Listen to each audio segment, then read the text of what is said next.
അപ്പൊ പിന്നെ ശരി മോനെ, എന്നാ ഇന്നിത്രേ ഉള്ളൂ. ഇവരെ നാളെ കാണാം മോനെ.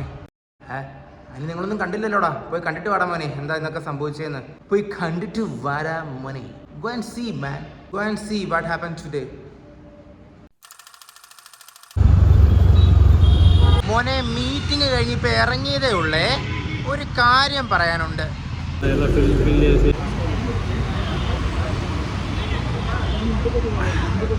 പറയാനുണ്ടെന്ന് പറഞ്ഞ കാര്യം എന്താണെന്ന് വെച്ചാല്, അതുപോലെ നല്ല സ്മൂത്തായിട്ട് മീറ്റിംഗ് പൊക്കോണ്ടിരിക്കുമായിരുന്നു. ഞാൻ ഇവിടെ ഇരിക്കുന്നു, മാനേജർ ഇവിടെ ഇരിക്കുന്നു, ക്ലയന്റ് മുമ്പിലിരിക്കുന്നു. അവർ രണ്ടുപേരും നല്ലതുപോലെ കന്നഡയിൽ എന്തൊക്കെ ഇങ്ങനെ പറഞ്ഞ് എല്ലാം നല്ല സ്മൂത്ത് ആയിട്ട് പോകുമായിരുന്നു മോനെ. അടുത്ത് ഇനി എൻ്റെ ഇൻട്രഡക്ഷൻ. ഞാൻ പുതിയതായിട്ട് വന്ന ആളാണല്ലോ, അപ്പം എനിക്ക് എൻ്റെ ഇൻട്രഡക്ഷൻ കൊടുക്കേണ്ട സമയമായി. അപ്പം ഞാൻ ഇങ്ങനെ പറയാനായിട്ട് ഇങ്ങനെ അങ്ങ് പോവാ. ഇപ്പുറത്തിരിക്കുന്ന ആൾക്കാർക്ക് മലയാളം അറിഞ്ഞുകൂടല്ലോ, അപ്പോൾ പിന്നെ സ്വാഭാവികമായിട്ട് എനിക്ക് ഇംഗ്ലീഷിൽ വേണം പറയാനായിട്ട്. അപ്പം ഞാൻ പറഞ്ഞു, sir before this I was in Delhi branch for 1.5 years. എടാ, ഞാനിപ്പോൾ പറഞ്ഞത് കേട്ടല്ലോ, ശരിക്കും കേട്ടില്ലെങ്കിൽ ഒന്നും കൂടെ ബാക്കിലോട്ട് ടിങ് ടിങ് ടിങ് എന്ന് പറഞ്ഞ് പോയിട്ട് ഒന്നും കൂടെ അത് കേക്ക്. കേട്ടോടാ, ഇതിലെന്തുവാടാ കുഴപ്പം? ഇത്രയും മാത്രമേ ഞാൻ പറഞ്ഞുള്ളൂടാ. ഒട്ടനെ ആ ക്ലൈന്റ് മെല്ലല്ലിയാണല്ലേ. അപ്പോൾ എനിക്കൊരു ചെറിയ ഡൗട്ട് അടിച്ചതേ ഉള്ളൂ, ഞാൻ ഊഹിച്ച കാര്യം ശരിയാണോ അല്ലയോ എന്ന്. അത് കഴിഞ്ഞിട്ട് ഞാൻ അങ്ങേരുടെ അടുത്ത് ചോദിച്ചു, അതെ സാർ മലയാളിയാണ്, സാറിന് മലയാളം അറിയോ, സാർ മലയാളിയാണോ? അപ്പം അങ്ങനെ പറഞ്ഞു, no I don't know Malayalam. നിങ്ങളുടെ ഫസ്റ്റ് സെൻറ്റൻസ് കേട്ടപ്പോഴേ എനിക്ക് മനസ്സിലായി നിങ്ങൾ മലയാളിയാണെന്ന്. ആ സ്ലാങ് കേട്ടപ്പോഴേ മനസ്സിലായിരുന്നു. എൻ്റെ പൊന്നുമോനെ, എനിക്കിത് കേറി അങ്ങ് വന്നു കേട്ടോ. എന്ത് വരുന്നടാ ആ സ്ലാങ്ങിന് പ്രശ്നം? മര്യാദയ്ക്ക് തന്നെ അല്ലേടാ പറഞ്ഞത്. മോന് ഭയങ്കരമായിട്ട് കോൺഷ്യസ് ആവുന്നുണ്ട് കേട്ടോ. ഇനിയിപ്പം വാ തുറന്നതിന് പറയാൻ തന്നെ പേടിയാ. മലയാളം അല്ലാതെ ഇംഗ്ലീഷൊക്കെ പറയുമ്പോഴേ പേടി തോന്നുടാ. പറഞ്ഞോ രണ്ടാമത്തെ വാക്കിൽ ചോദിക്കും മലയാളിയല്ലേ, ഒന്ന് ബോർഡ് കയറിക്കാം അങ്ങോട്ട്. പിന്നെ ഇങ്ങനെയൊക്കെ പറഞ്ഞാൽ നമ്മൾ തളരുമെന്ന് വിചാരം. 10ാം ക്ലാസ്സിലോ 11ാം അങ്ങാണ്ട് സബ്ജക്റ്റ് മാറി ഞാൻ തുണ്ടെടുത്തുകൊണ്ട് പോയിട്ട് തളർന്നില്ല. പിന്നെ അത് ബോർഡ് കയറിക്കാം അങ്ങോട്ട്. വേണമെങ്കിൽ മനസ്സിലാക്കിയാൽ മതി, നമ്മുടെ സ്ലാങ് ഒക്കെ ഇങ്ങനെയാണ് മോനെ.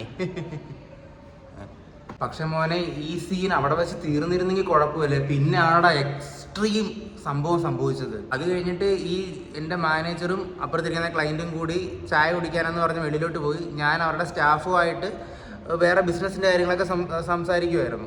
അതെങ്ങനെ പറഞ്ഞ് മനസ്സിലാക്കണമെന്ന് എനിക്ക് അറിഞ്ഞുകൂടാ. ഈ ഷോട്ട് ഞാൻ ഇതിൻ്റെ ഒരു എക്സാമ്പിളിൻ്റെ സഹിതം ഞാൻ കാണിച്ചു തരാം. അപ്പോൾ ഷോട്ട് എന്താണെന്ന് വെച്ചാൽ, മലയാളിയല്ലേ എന്നുള്ള ആ ഒരു ഗുണാധികാരം കഴിഞ്ഞതിന് ശേഷം മാനേജറും ക്ലയൻറ്റും കൂടി വേറൊന്ന് ഡിസ്കസ് ചെയ്യാനായിട്ട് വെളിയിലോട്ട് പോയി. ഞാൻ അപ്പം മറ്റുള്ള എംപ്ലോയീസുമായിട്ട് കോൺഫറൻസ് റൂമിൽ ഇരിക്കുവാണ്.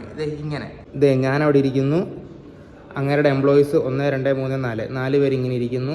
അപ്പം അതേണ്ട ആ കുത്തിയിരിക്കുന്ന എംപ്ലോയീസിന് അകത്ത് എന്താണ് സംഭവിച്ചെന്ന് അറിഞ്ഞുകൂടാ. അവന്മാർ വെളിയിലിരിക്കുമായിരുന്നു, ട്രെയിനിങ് റൂമിലോ വേറെന്താ അവരുടെ റൂമിൽ. ഞങ്ങൾ മാത്രം ഡയറക്ടറുടെ റൂമിൽ അകത്തിരുന്നാണ് നേരത്തെ നടന്ന സംഭവങ്ങളൊക്കെ സംഭവിച്ചത്. അപ്പോൾ ഇങ്ങനെ രണ്ടുപേരും വെളിയിൽ പോയി, ഞാനിപ്പോൾ ഒറ്റയ്ക്ക് ഈ 4 മണ്ടന്മാരുടെ കൂടെ വെളിയിലിരിക്കുവാണേ. അപ്പോൾ അകത്ത് ആ ചമ്മി നാറിയ ഫ്രസ്ട്രേഷനിലും പിന്നെ ദേഷ്യത്തിലൊക്കെ ഞാൻ ഇങ്ങനെ ഭയങ്കര മൂഡ് ഓഫ് ആയിട്ട് ഇരിക്കുമായിരുന്നു. അപ്പോൾ ഏതാണ്ട് ഇവന്മാർ 4 പേര് ഇവന്മാരെന്തൊക്കെയോ എൻ്റെ അടുത്ത് കന്നഡയിൽ ഇങ്ങനെ ഗുലു ഗുലു ഗുലു ഗുലു ഗുലു ഗുലു എന്തൊക്കെ ഇങ്ങനെ പറയുന്നു. അപ്പോൾ ഞാനത് ശ്രദ്ധിക്കാതെ ഞാനാണെങ്കിൽ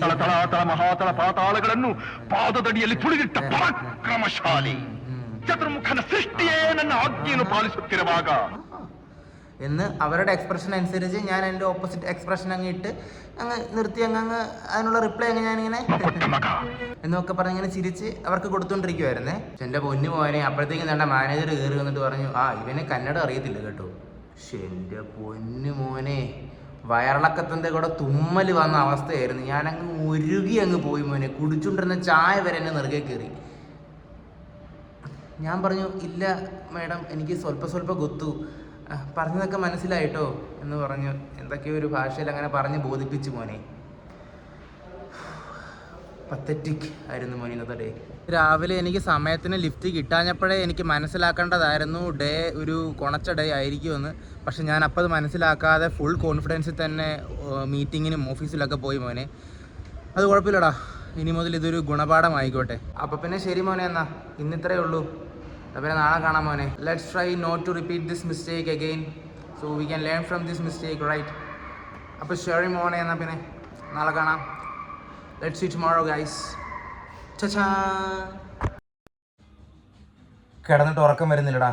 ഒരു ഡയലോഗും കൂടെ ഒന്ന് പറഞ്ഞോട്ട്. അവൻ്റെ ഒരു സ്ലാങ്, അവൻ്റെ ഒരു ഇംഗ്ലീഷ്, എന്തുവാടാ മലയാളിയുടെ ഇംഗ്ലീഷിന് കുഴപ്പം?